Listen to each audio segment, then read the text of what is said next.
So after getting some initial enlightenment from Angira Muni and Narda, who were disguised in Avadut Vesh, so Tritaketu somewhat relieved from the psychosomatic symptoms caused by his lamentation, begins to glorify the disguised brahmanas, saying that certainly they're the highest knowers of knowledge, and that he's like an animal, completely foolish, and that he requests him to give further enlightenment. And Angira Rishi begins to respond, saying, "It is I, Angira Rishi, who came earlier." And Angira Rishi goes on to sort of chastise Tritaketu, saying that his lamentation was not suitable for a bhakta. So we discussed that yesterday. In the first meeting with Angira Rishi, there was a turning of awareness towards transcendence, but that initial turning towards transcendence needed further support.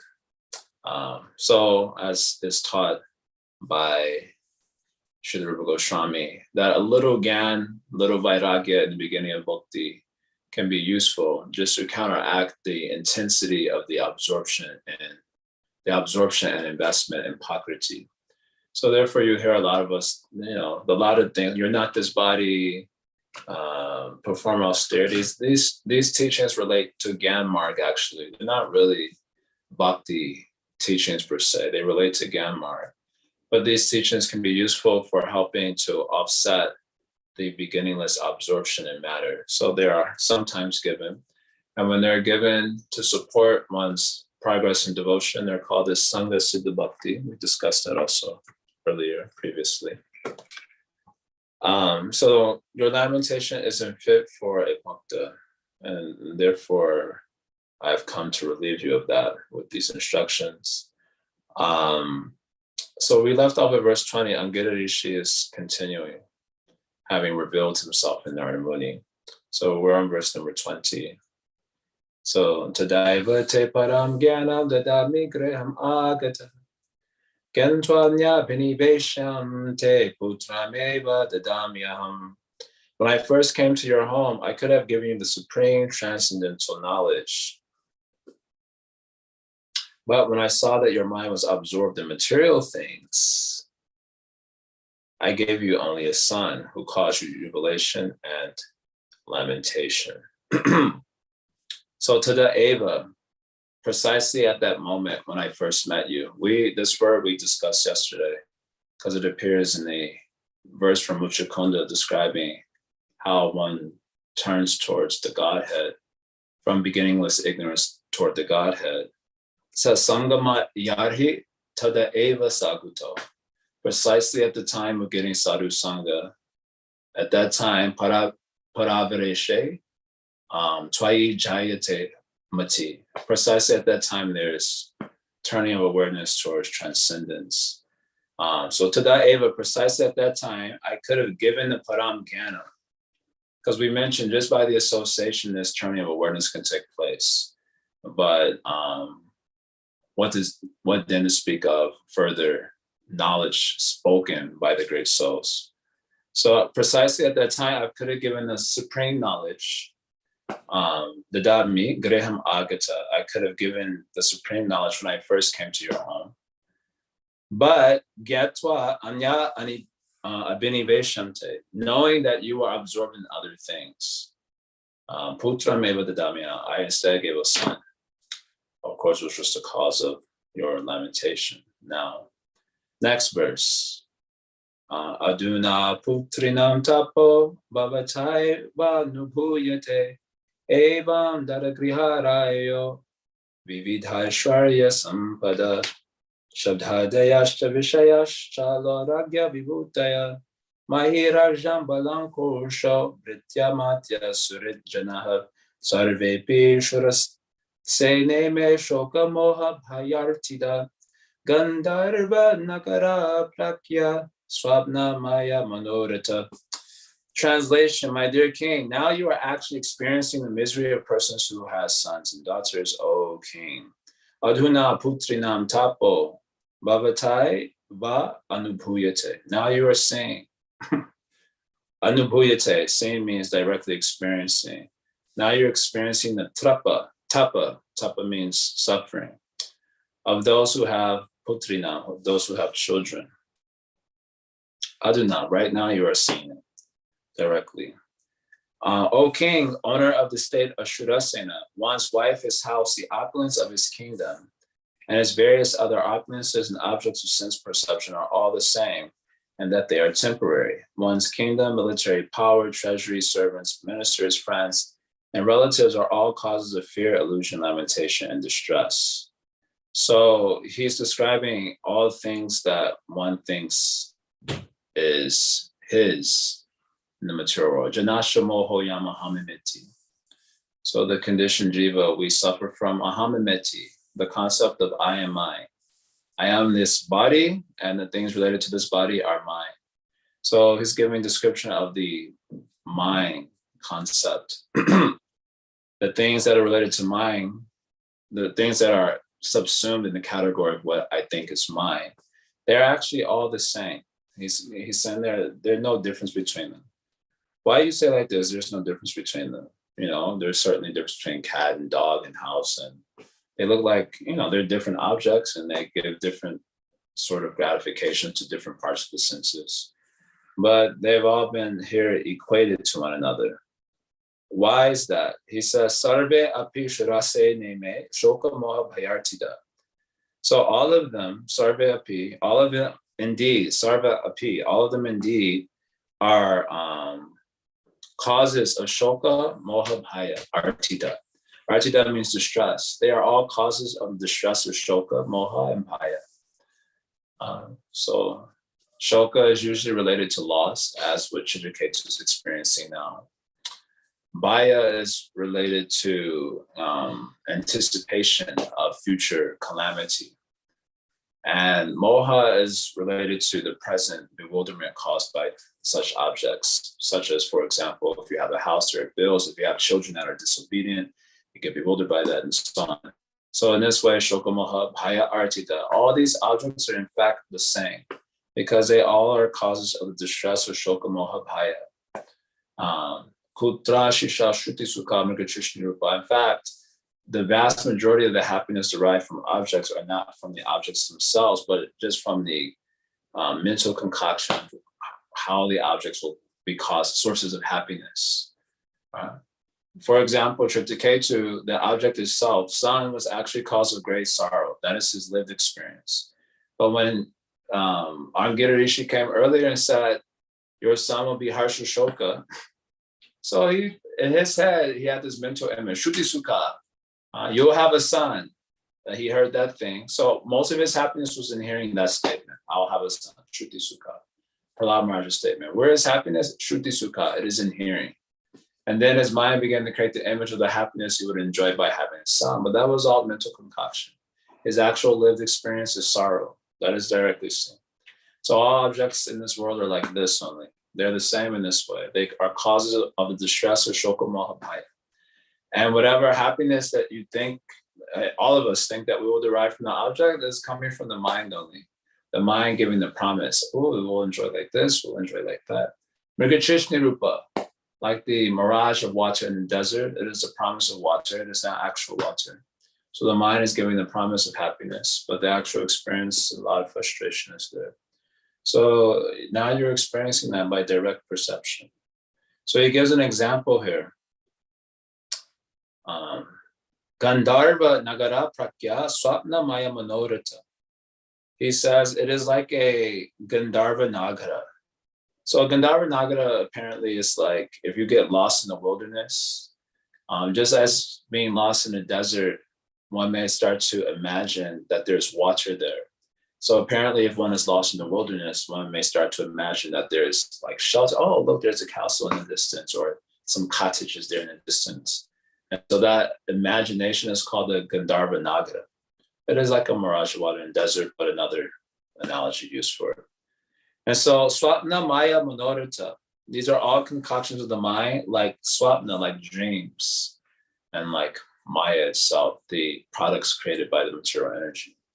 So when you're dreaming, you see so many objects in the dream which you take to be real, but they have no more, they have no substance. They have no more substance than, but I couldn't. They look real, they're substantial, you take them to be substantial, but as soon as you wake up, you realize there's no substance there. They're all empty. They're called as avastava vastu.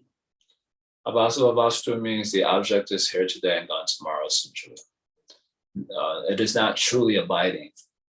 Vedyam vastava matra vastu shivadam. Srimad Bhagavatam says, in this Bhagavatam, atra, here in this Bhagavatam, what is to be known? Vedyam, it is the vastava vastu, the truly abiding vastu. That is Krishna, and of course his shaktis, which are inseparable from him. That is the truly abiding substances. But the avastava vastu are the substances generated by the Maya Shakti. They're called as avastava vastu. So that is like a swapna, like a dream. We invest energy in it, then you wake up, it is gone. And perhaps, depending on the level of investment in the dream, then you feel distress upon waking up. So waking life is also like this. One is just a dream illusion, and one is a waking illusion. So again, these are Gyan sort of teachings. The point is that investment in either one of them are givers of distress, artida. They give distress. What type of distress? Distress of shoka, moha, and bhaya, that distress. So therefore, he's calling it here as manorata. This is all coming from the chariot of the mind. It is mental concoction. So you should give it up. Should give up this mental concoction. Next verse. Drishtamana vinartena. Drishtamana vinartena na drishyante manobhava. Kamabhir dhyayato nana karmani manaso bhavan. So these visible objects like wife, children, and property are like dreams and mental concoctions. So that's taken from the previous sentence. Actually, what we see has no permanent existence. So drishamana vina artena. Whatever is seen is without vina, is without arta. It is without value or without meaning. You can say ultimate meaning, without truth. This word arta, the word arta is used to, actually the word arta means Krishna. He is sometimes referred to just by the word arta itself. Sometimes it is a qualifier is put to it, paramartha, just so we don't get it confused with like artha, which is sometimes also translated as wealth, and one can conceive it as the wealth of matter and so on. So sometimes it's qualifiers put paramartha, but the word artha in its truly abiding sense refers to Krishna actually. As in the Chaturshloki, Srimad Bhagavatam, Krishna says, whatever you see that is without the vision of me, it has no artha to it.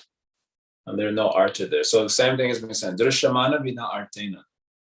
That whatever you're seeing is without the artha. It means if you see it, but you don't see Bhagavan. So that means there is no artha. And no artha means anartha. Right?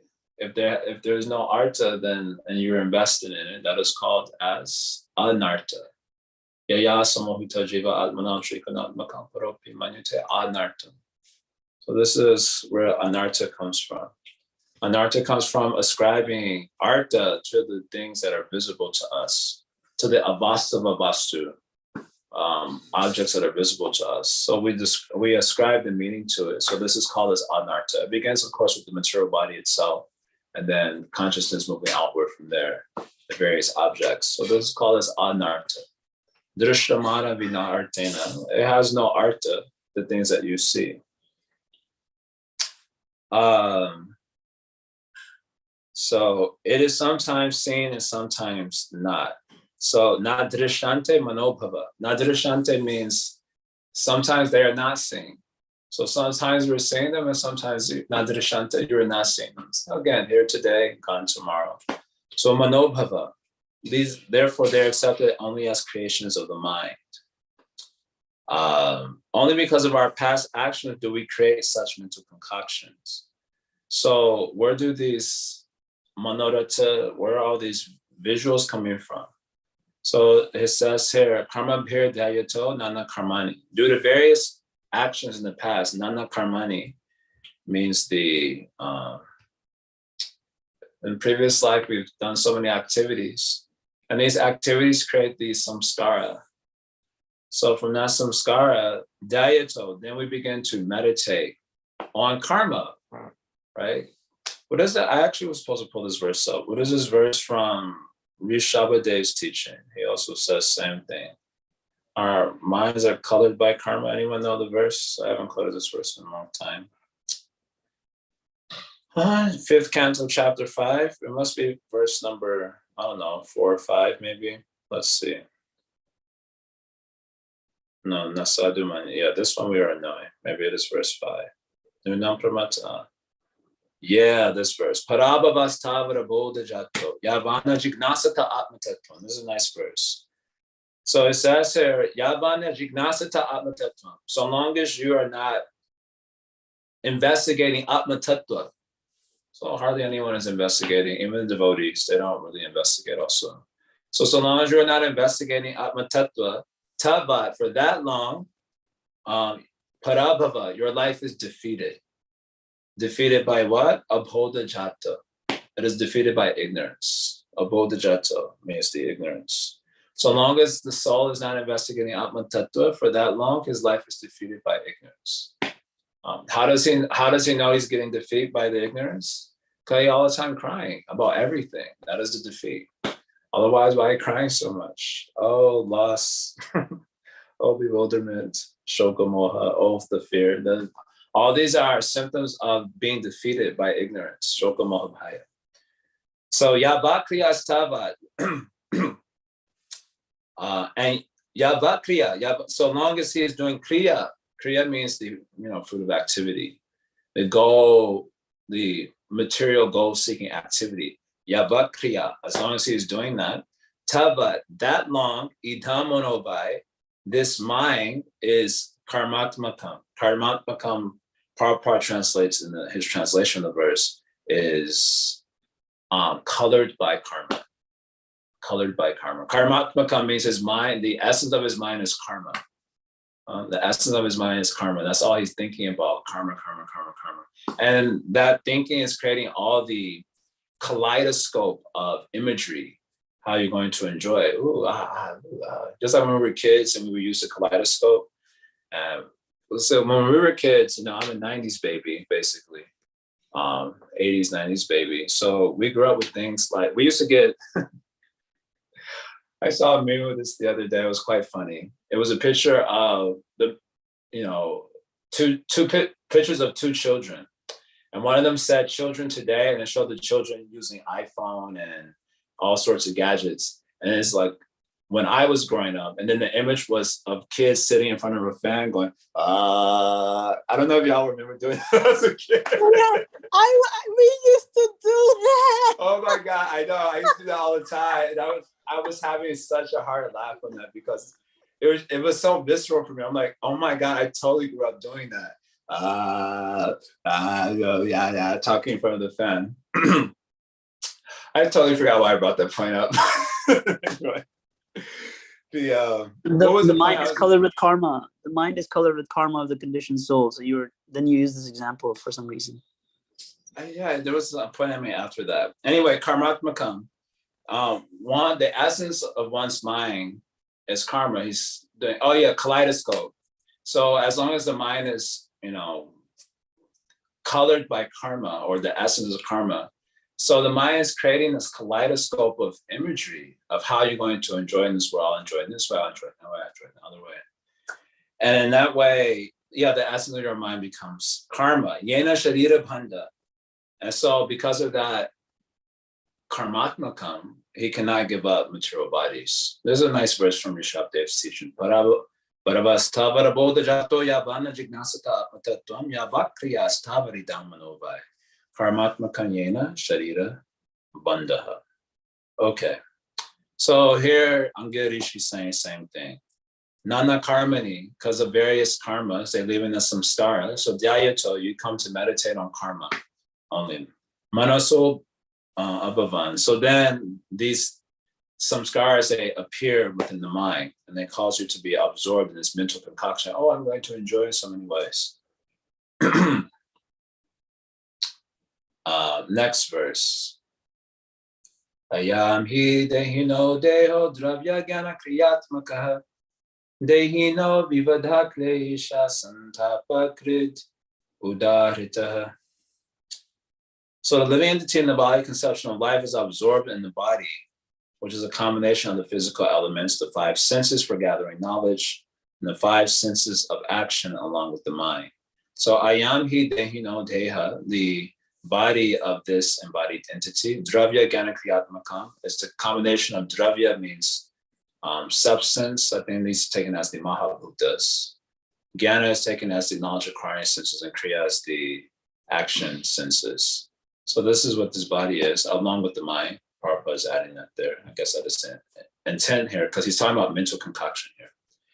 And through the mind, living entity suffers three kinds of tribulations: adibhotika, adidaivika, and adiatmika. Therefore, this body is a source of all miseries. So dehino vivedakresha santapakrid. So this embodied soul, the living entity, dehina, he has to suffer various pains. Vividaklesha santapakrit. This body, this deha, which is a combination of these three, is krit. It is the cause of the santapa, the pain of various kleshas, vividaklesha. And they're divided into three categories: adibhotika, adiatmika, adidaivika. These three, the threefold miseries. So udarita, this is declared by the Gyanis and Bhaktas, Vedantas, theologians. So this body is a cause of all misery.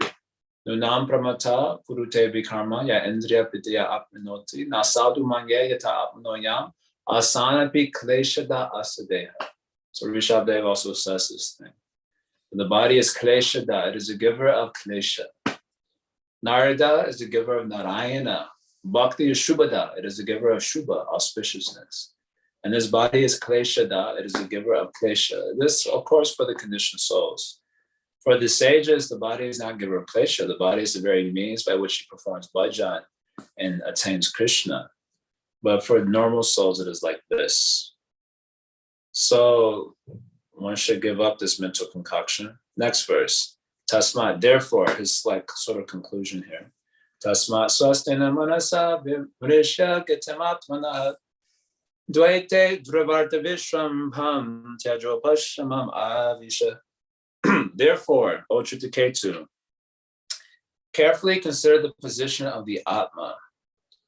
Tasmat swastina manasa, so with an assiduous mind, Brahmisha, there should be deliberation on these teachings of Gyan, which I've just given. Brahmisha gitam atmanaha. You should deliberate on the true position of the Atma as different from its mental concoctions. So again, this is helpful in the beginning of spiritual life, these sorts of deliberations, just to loosen the identity and investment in matter. The abhinivesha that we heard about earlier. So what is going to really take us out of this abhinivesha is bhakti only, for sure. And by bhakti alone, this also works. But sometimes our investment is very, very, very deep. And so a little teaching on Gyan is helpful, just to create a little distance. That's all. Just like you see when people get into arguments with their partners and or their bosses or whatever, it's just that they're too close. So they cannot see anything objectively. So create a little distance and you can say, oh yeah, there's this, there's that. Get a little distance. That's what detachment allows for. Detachment allows for just a more fair, objective view of what's going on. Otherwise, if you're too close to the situation, it can't be objective. That's why when other people come to you with their problems, you seem to have such good answers for them. Because you're not close to that situation, not invested. So you can see it in ways that the person who's attached to the situation can't see it. But that same knowledge, that same advice that you gave to the friend doesn't help you when you're going through something because you're too close. So these sorts of teaching help create a little distance. That gives a little bit of objective view. And then you can direct your energies in a healthier way. This is the idea. Dvaite dhruvarta vishrambam. So consider where you have come from. Wait, so in other words, try to understand who you are, whether body, mind, or soul, as further elaboration of the same line. Consider where you have come from, where you are going after giving up this body, and why you are under the control of material lamentation. These are all further explanations of this phrase, Vermitra Gitam Atmana. Prabhupada just expanded it there. Try to understand your real position in this way, and then you will be able to give up your unnecessary attachment. You will also be able to give up the belief that this material world or anything not directly in touch with service to Krishna is eternal. So this is the next line. Dvaite dhruvarta vishramba. So this vishramba means, Prabhupada translated his belief. You know, vishramba means like intimacy. So you can give tyaja, you can give up this belief or this intimacy that the artha, the objects that you're dealing with in this world are dhruva, are permanent. Now, everyone knows in the material world that the objects that they're engaging with are permanent, but we live like they are. That's how we live. And that is the source of our frustration. So you can give up this intimacy with the objects of this world as, engaging with them as if they're dhruva, as if they're eternal. These objects of duality, you can give it up. And if you're tyaja, if you're able to give up this vishramba, so we have vishramba guru seva, we should do an intimate guru seva. So vishramba for a guru is good, but vishramba for the material object is not good. That is cause of sorrow. So give up this vishramba, then what will be the result? Upashaman, avisha. And then you can take to upashama. Upashama means peaceful condition. That is one of the qualifications of the guru that we hear. What is that? Shabda parecha nishtantam brahmani upashamashrayam. Upashama, his mind is free from the disturbances. So with the undisturbed mind, then you can respond to the situations of life. Otherwise, you cannot. So that's the end of Angita Rishi's teachings on Gyan. So Sri Narayana Muni speaks up now. Etam mantra panishadam pratitcha prayato mama yam dharayam saptaratra drashta sankarshanam vibhum. The great sage Narada continued, my dear king, attentively receive from me a mantra which is most auspicious.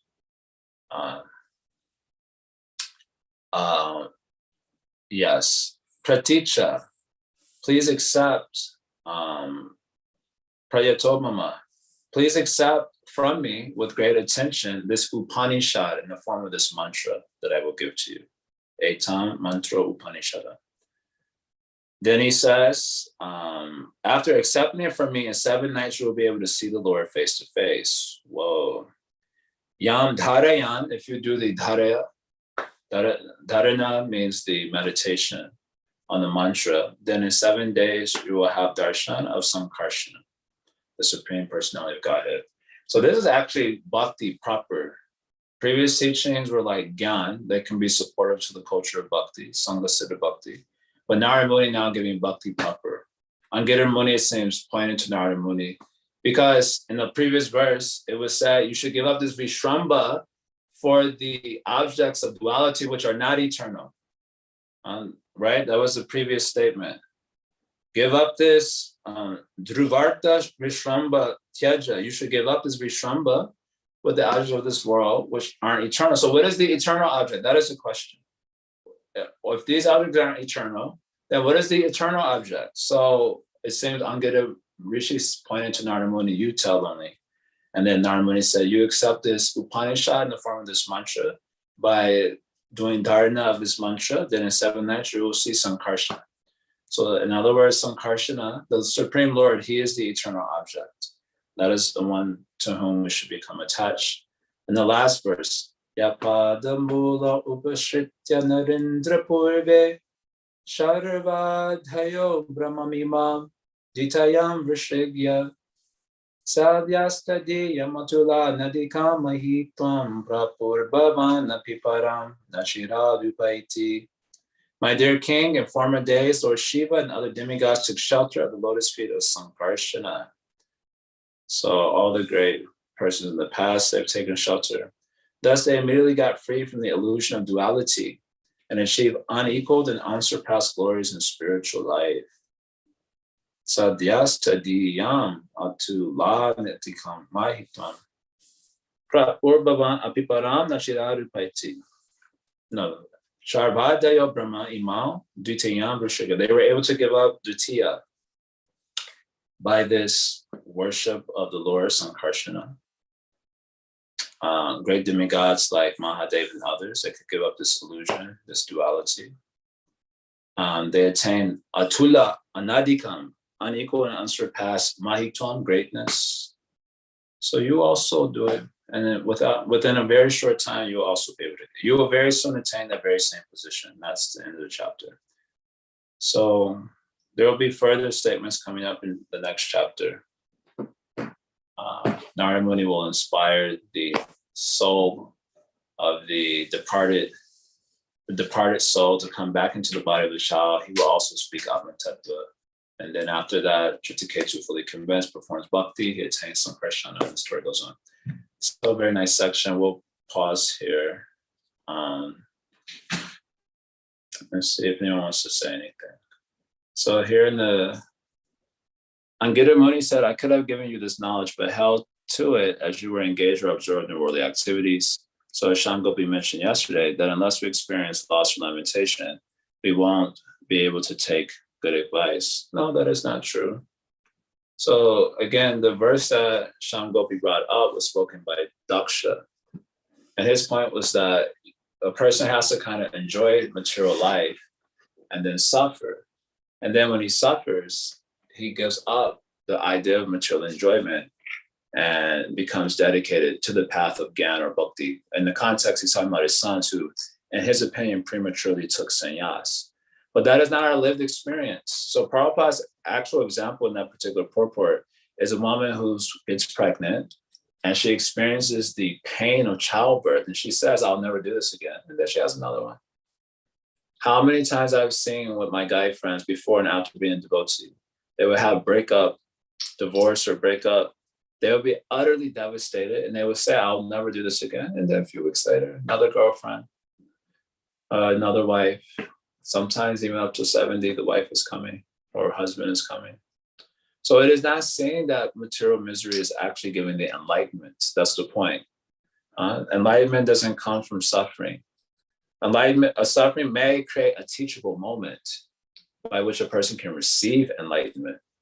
But the enlightenment comes from a source outside of oneself. And what is that verse? Just like the eye has the potential to see in darkness. Has the potential to see. But only when the sun rises and illumines the eye is that potential actualized. So suffering creates a space for receptivity. But actually the enlightenment comes from a source outside of ourselves.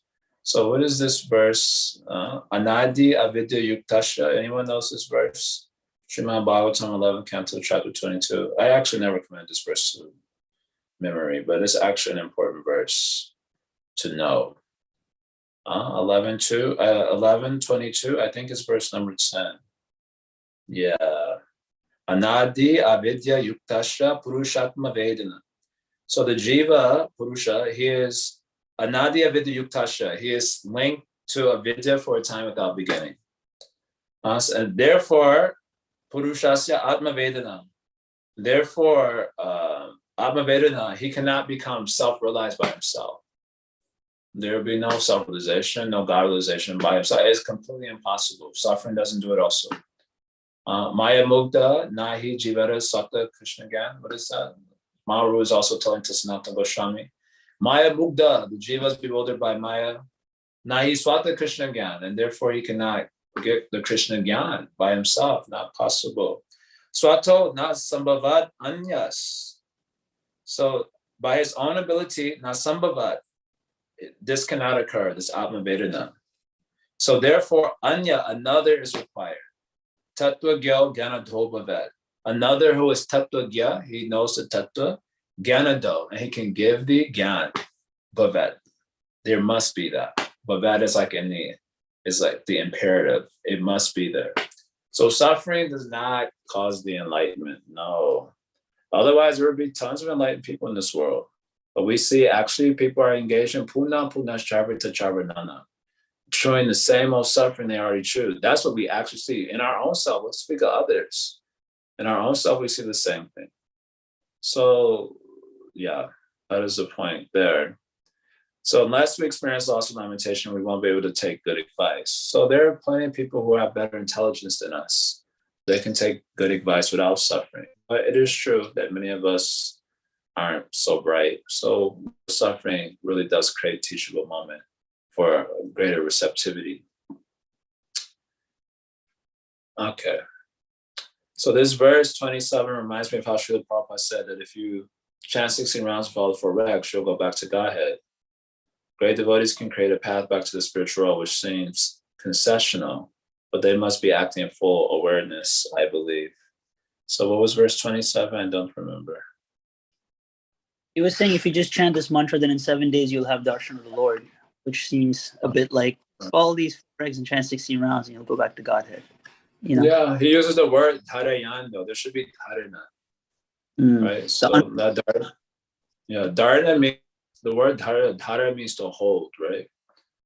So dharaya means when you consciously withdraw your mind from other things and you hold the object of meditation in the mind. That is the definition of dharana. I have to learn. Jiva Goswami is given nicely in the Smarna section of Bhakti Sandarbha. So there are 5 types of Smarna. Dharana is the second type there. So he defines it as withdrawing the mind from other objects of contemplation and holding the object of meditation in the mind in a general way. Thinking of Krishna name, Krishna form, Krishna lila, in a general way you can think. But you're holding only that in the mind, not other things. So if you do dharana of the mantra, you get extraordinary results. Why not? But we don't do dharana, so that is a problem. We don't hardly do smarna. We hardly chanting, honestly. And then we're like, I don't understand why it's not working. It's on you, homie. Another statement here, let's see. Seems more than association of sadhu is suffering that helps the soul to turn towards transcendence. So I've already answered that the best I could. If that was true, then there would be hardly any conditioned souls in the material world because plenty of suffering is going on. Then why did Angita held the knowledge? He knew the king wasn't ready. Why did he held the knowledge? Well, why devotees do anything? Who can say? They have their own purposes. But he did say that he did mention saying that you are anya abhinivesha. You are absorbed in other things. Of course, the other things was desire to have a son in the context of the story. So he's saying that absorption was not going to allow him to, I guess, hear what he had to say. So he said, all right, let me wait for you that you have this child, that you experience the suffering of the child. So as we said, the suffering can create a teachable moment, but it doesn't give enlightenment. That's the point. So he waited to speak because he saw his absorption of other things would not maybe allow him to hear attentively. And then after he suffered, then it gave him an opportunity to be more receptive. But even when people suffer, that doesn't mean that they're necessarily perceptive. That would mean the suffering is the cause of the knowledge. But that is never saying the suffering causes knowledge. Suffering cannot be the cause. That would mean that if suffering was the cause of knowledge, that means in all cases, knowledge will come from suffering, but that is not seen. So at best, it can create receptivity, but it won't create knowledge. Reflecting on your answer from yesterday about the process of bhakti, this idea of trying to increasingly embody the consciousness of a siddha while still in the material body, the transition from Angita Muni to Narada Muni's instruction really highlights it.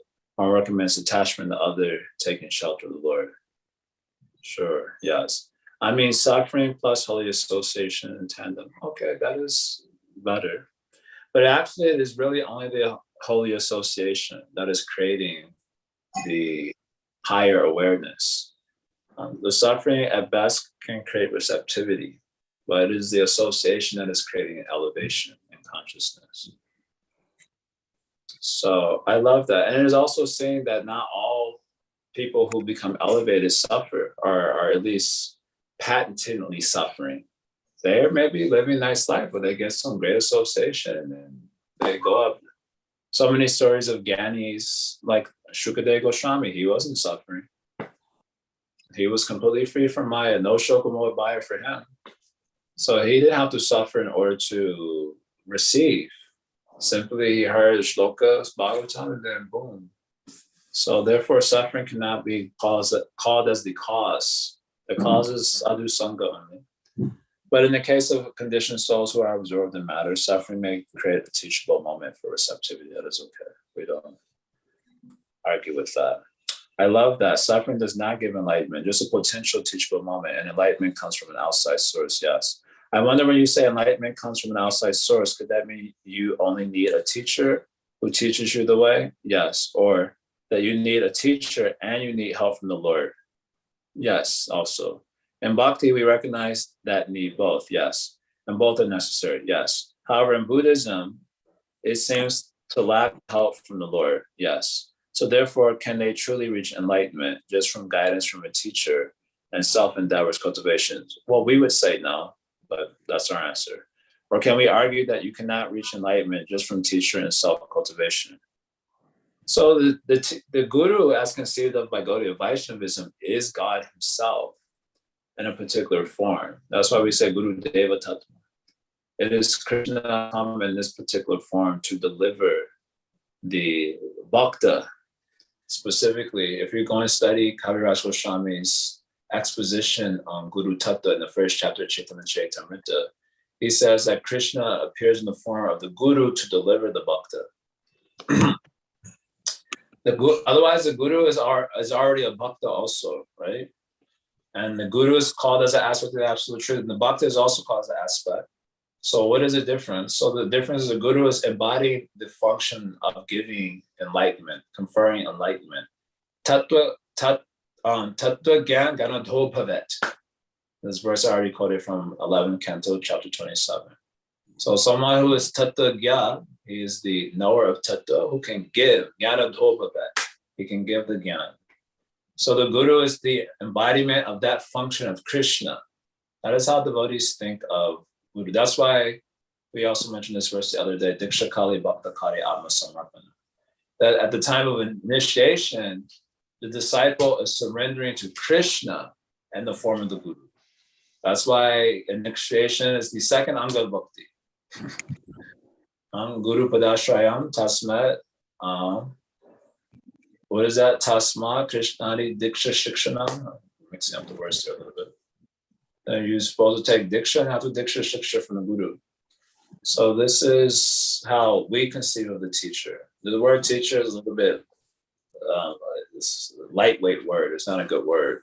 Guru means heavy. And Guru for Gaudiya Vaishnavas means the embodiment. It's God himself coming in this form to deliver me. That's how Gaudiya Vaishnavas think of the Guru. So the guru is required, of course, the guru is teaching about Krishna and about bhakti.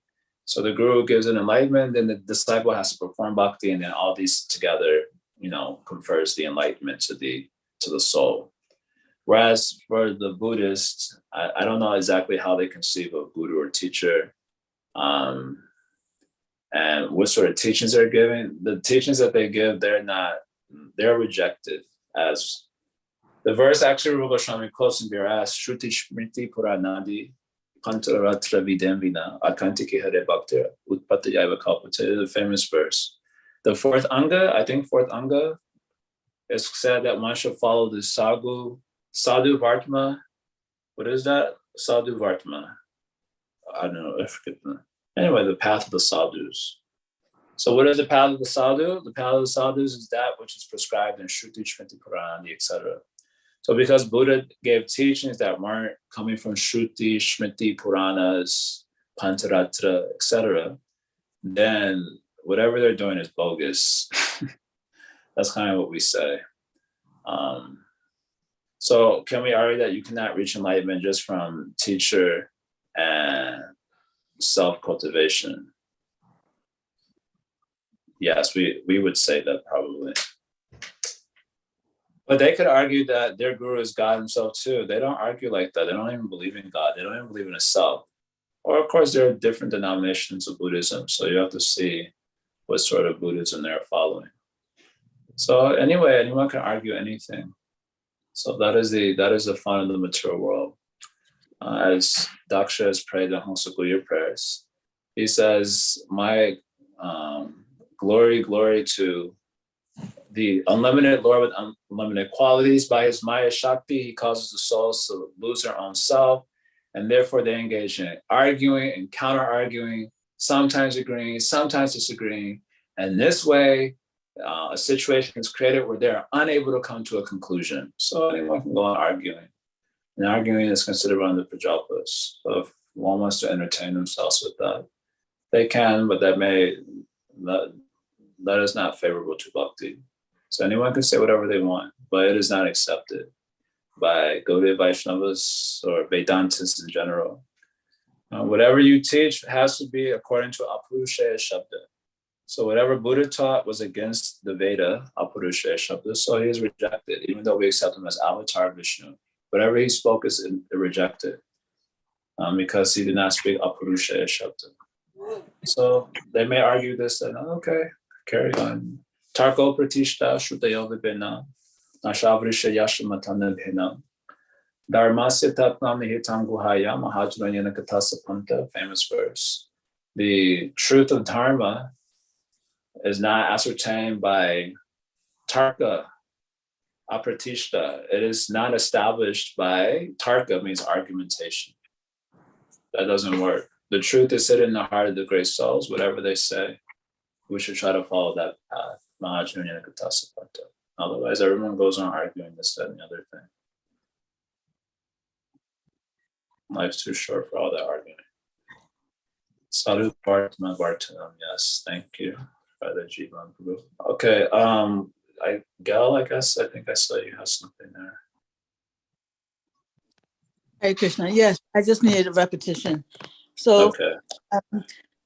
When you were talking about the composition of the body, Gyanendriya, Karmendriya, and then there was a third category. Yeah, the Gyanendriya, knowledge acquiring senses.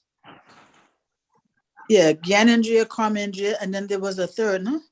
No, Dravya. Dravya mean the Mahabhutas, like the gross elements, earth, water, fire, air, ether. Oh, okay. I think that's what I missed. Yeah. Yeah, and the one thing, the Karmendriya, aren't those composed of the gross elements, the Dravya?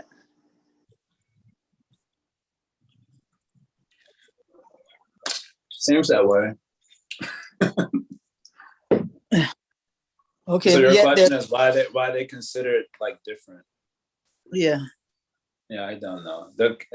In Sankhya, the thing about Sankhya is that you can categorize things in all sorts of ways, and they are, as long as it's logical, then it's accepted. So in chapter 22 of the 11th canto, this very question comes up from Uddhava. He says some people say there's 22 elements, some say 16, some say 26, some say 25, and Krishna's like they're all acceptable. He said each stage says it with a particular sort of logic in mind. And if logic holds up, that is also acceptable. There's no problem. So, why they consider different. In some taxonomy, it's different. Maybe in other taxonomies, it doesn't need to be said explicitly. So it's all right either way. You get the basic idea. The body is a composition of elements. It's the composite self and not the pure self. That's the idea. Okay, then one other thing was I needed to repeat the objects of attachment. They give 3 kinds of distress: fear. Shoka means lamentation. Moha. Moha means bewilderment. Yeah. And fear. Bhaya. That's the third one. These 3 are always spoken together. Yeah, moha is bewilderment, right? Yes. And Jaya. So when we say bewilderment, can you explain that one again? Bewilderment means like this. Bewilderment is usually pertaining to suffering in the present moment. Shoka is related to the past, Bhaya is related to the future, and moha is related to the present moment. For example, a young boy falls in love with a young girl, or vice versa, and they're bewildered by it. Does he like me? Does he not like me? Does she like me? Why did they say this? Why did they say? And you're like quite confused, and it's causing suffering, and you're confused. Or you can give some political example and so on. So moha, delusion, confusion. What is right? Confusion. Can you give me one more example? You've never experienced. I'm experiencing moha right now. So that is a good example. So right now means the present moment. That's what we're saying. Moha is suffering related to the present moment. So now you're experiencing the moha, so the suffering. I don't understand. I just don't get it. Someone tries to explain it to you again. I still don't get it. It's frustrating. It's suffering. Yeah, like present, frustration in the present. Yeah, you can think of it like this. How about if I'm attached to getting something and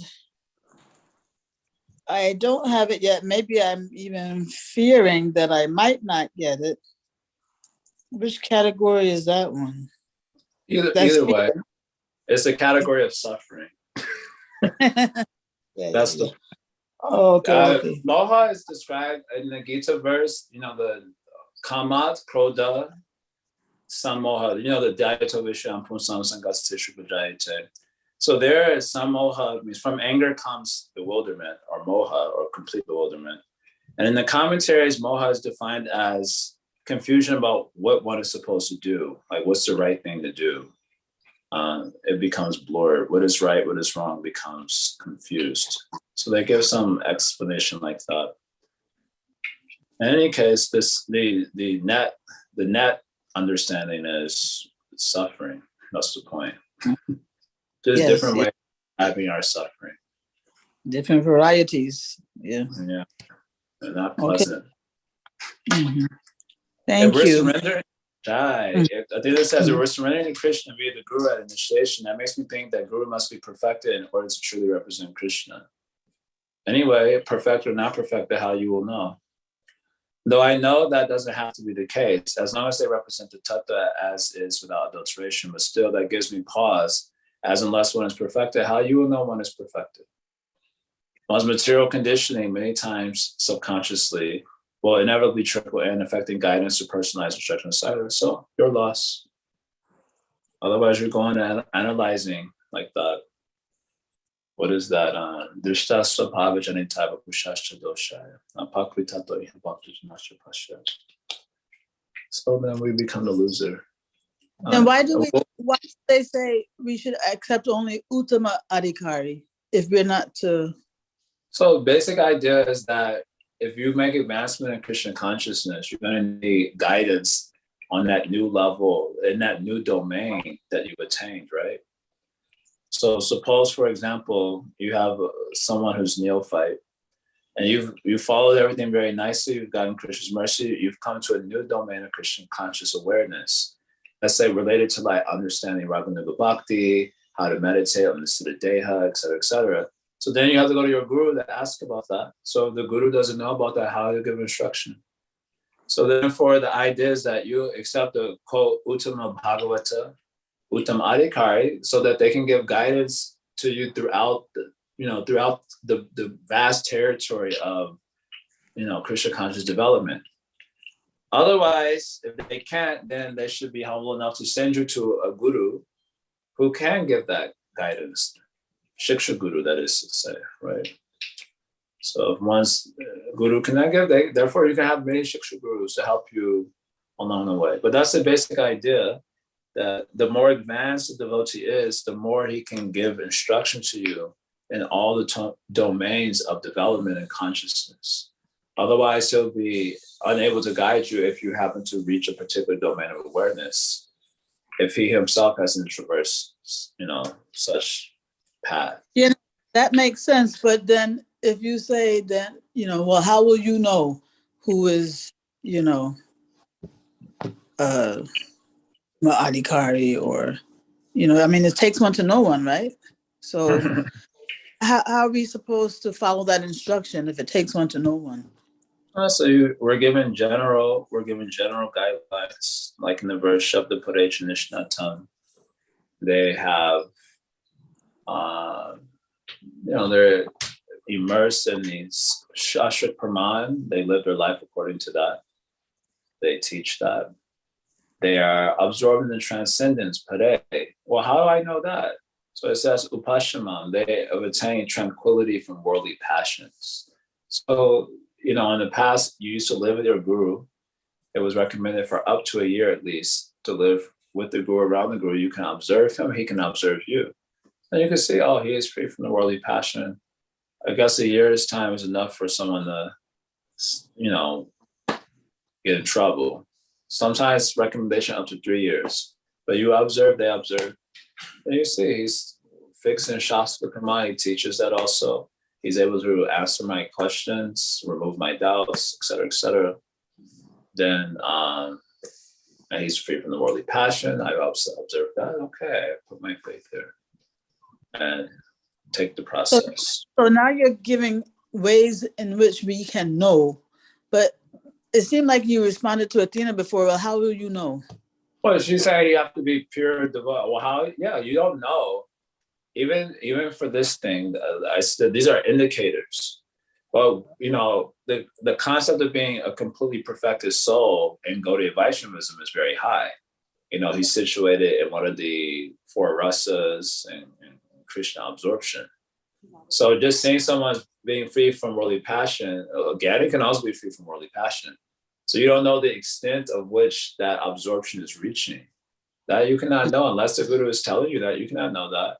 And if your criteria is that I have to know if they're on that high level of absorption before I accept the guru, then you will never accept the guru. Because you will not know that. And they will not reveal that to you. Why should reveal to you? You are not surrendered to them. Why should reveal something to someone who is not surrendered to me, such intimate thing? They're not doing Vishramba Guru Seva. They're not rendering intimate Guru Seva to me. Then they say, if I have to surrender to you, then I must know, no, get out of here, nonsense. You are not surrendering to me. You have not rendered any intimate service. Simply you are taking from me. You have not come to offer anything. Neither you offer surrender, neither you're offering any other service, only you're taking. Just like nowadays is the habit, everywhere is seen. There's a habit, you accept some teacher, you take for him, then you reject him. You accept some husband or wife, enjoy for some time, then you reject them. There's a scene everywhere in all categories now. So now the so-called disciple, most of us are like this only. We are Shishya Praya.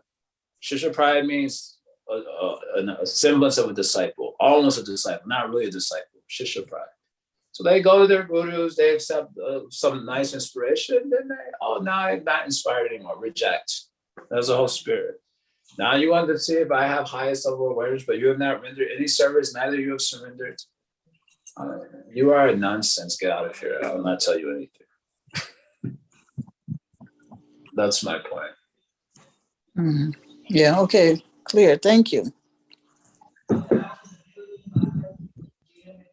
Okay, Athena, you didn't miss much when your thing fell out and you heard everything I had to say. Siddhartha, you want to say something? Hare Krishna, Prabhu. Prabhu, thank you for speaking. I'm sorry if it's already past your time. I can take my questions tomorrow, or I can give now. Oh, it's already 9:30. I didn't realize it was already 9:30. Okay, you could ask anyway. You already. Okay, thank you, Prabhu. Prabhu, I was wondering first that you mentioned today in the class that how the suffering created the right receptacle for Chitraketu to accept the teachings of Angra Muni. But even before he got the blessing, he was still suffering. He wanted a son, and he couldn't get one. So I don't see that he suffering got removed. I mean, just one suffering got replaced by another suffering, and somehow that suffering made him intensity of suffering. See, the thing about desire is very strange. because you suffer at the beginning. When you have some desire, there's suffering. But the suffering is coming from the imagination of what it could be, and I don't have that. We've already quoted the verse from Prahlad Maharaj. Then you get what you want, and it turns out not to be what you want. You get what you want, and that causes, so that suffering is more deep. It hits more deeply because you went through all the trouble to get what you want, and then it turns out to be like a nightmare. So that suffering hits more deep because it's like, the reason it hits more deep is because it's like a betrayal. It's like I've invested so much in it, I worked so hard, I finally got it, and then I was betrayed. You're betrayed by your own desire only. So just like when you feel betrayed by people, when you're betrayed by your own desire, that itself hits more deeply. So then that really opens gives a teachable moment. Not always. Sometimes when people suffer in this way, they become cynical. They become completely cut off from grace. But for many, if they're simple enough, then this betrayal, whether it's a betrayal from people or betrayal from desire, creates a teachable moment. So he got his desire fulfilled, but he was betrayed by that desire. Now it hits heavy, now heart a little open. Like this. Okay, Prabhu, yeah, okay, I got it. And then another thing I wanted to ask him, when you quoted that verse also, is this based, I mean, right here, that that verse about how he quoted the verse Drishta, so how about Janital Vipashuddha Doshir, that how we should not identify with the body of a pure devotee. But then sometimes, yesterday I was having this discussion with Rajiv and Gopal and Pranahari, and we couldn't resolve it. And I was not convinced that sometimes people do that, like when a spiritual master spits, they think, okay, the spit is also very purified, and as a symptom or sign of my surrender and my acceptance of this teaching of Rupa Goswami, let me, eat it up. It's a little too far for me. And then people go really far. I mean, I don't want to say what things they eat from coming from spiritual master. You can all imagine, just to show that how much they accept this statement. So what is the extent of understanding of this statement? What does it mean to have that the spiritual master is a pure body? Is a body free from more than material nature? So Bhaktivinoda Thakur has written this prayer in English called Saragrahi Vaishnava. A very famous prayer poem. And then he says one line in that poem, from common sense, do not depart. That's my answer to this particular question. Common sense is allowed in Krishna consciousness. We may even argue that most of Krishna consciousness, a large percentage of it is common sense only. So use your common sense. There's room for that in Krishna consciousness. This is like one time, I think I remember reading this in 4th canto. Prabhupada was speaking about how disciples inquiring for him, Srila Prabhupada, why I become sick after becoming a devotee? Prabhupada said, my nonsense disciples, they don't even realize their own spiritual master is becoming sick. So common sense is allowed in Krishna consciousness. We're told to use it. The idea here of these things is that if you have a mundane view of the Guru, you will not hear from him. You'll not take instruction from him. So we're advised to maintain a vision of his divinity. So that allows us to be receptive to the guidance and so on. But that doesn't mean like now go and eat the stool. The stool from the spiritual master is also very nice. And no, there's no instruction like that. This is just completely wild understanding. It just means acharya mavidhaniyam navamanita karhichit, right? So in order to give up the envy and disrespect that comes, especially if you're serving your guru regularly, which can come very fast. So you have to hold the vision of his divinity. The guru has two sides. Srila Sridhar Maharaj says, Guru has two sides. He has his side as a human and his inspired side. And he said we are to consider the inspired side of a Vaishnava. That inspired side is the side that is the delegation of Krishna. So sometimes the guru may be doing, he's eating, he's also going to the bathroom, he's also doing these quote mundane activities. But no, the inspired side of the guru is to be accepted. Just like in can you please repeat those two sides? Inspire and human side. That's what you're saying. Yeah, it means that the guru has a side that's like passionately human. Right? You can say, oh, he's going to the bathroom. Why he's going to the bathroom? He's divine. Why he's doing this? He eats. Why he's eating very loudly? He should chew with his mouth closed. So much smacking sound is coming. So if you start to see like that, then you make aparat. You'll not be able to hear from him. You said, why do you hear from the guru? Because he was making smacking sound during the prasadam. So I thought he cannot be divine. Otherwise, why he's making smacking sound? So in this way, so many things come up. So the human side is not to be taken very seriously. Or the guru may make some mistakes also. Why not? For empirically speaking, there can be some mistake that was made or something. So that side is not to be considered so much. I mean, if it's like murder or something, you might have to take a little bit of pause there, especially if it's murder of other Vaishnavas. Like, I don't know. But otherwise, some mistake may have been made. Just like he may tell you that the temple is in the east, but actually the temple you were going to was in the west. So they say, oh, my guru was wrong. That he must be an ordinary person. Why I'm listening to this fellow? He doesn't even know simplest things he doesn't know. So if you think like that, then you'll be ruined. So the inspired side means you see his side is giving me instructions on bhajan, giving me removing my doubts, augmenting my faith, helping me move towards Krishna. Right? Where's trash can line? So the Maha, so what about the fullness? So that is mentioned in Shastra. So the food is okay, but the spit, that is nowhere mentioned. That's also impractical. If you go bring a spittoon to the guru, hey, Guru Maharaj, spit in this and then drink it. Common sense is allowed in Christian consciousness. Please use it.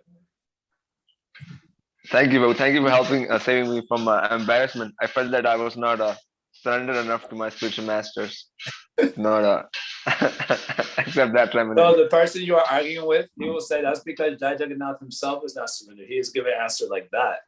If he was actually surrendered, though, he would take the spit of his guru also. So in this way, arguing will go on. It is. Well, it doesn't stop at spit. That's the problem. It goes further ahead.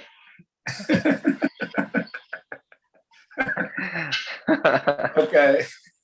Hare Krishna. This is why people think we are a cult, and they ain't wrong. They're definitely not wrong. Okay, we'll pause there, y'all. Thank you all very much. Srila Prabhupada ki jai, Srimad Bhagavatam ki jai. Srimad Bhagavatam ki jai. Go.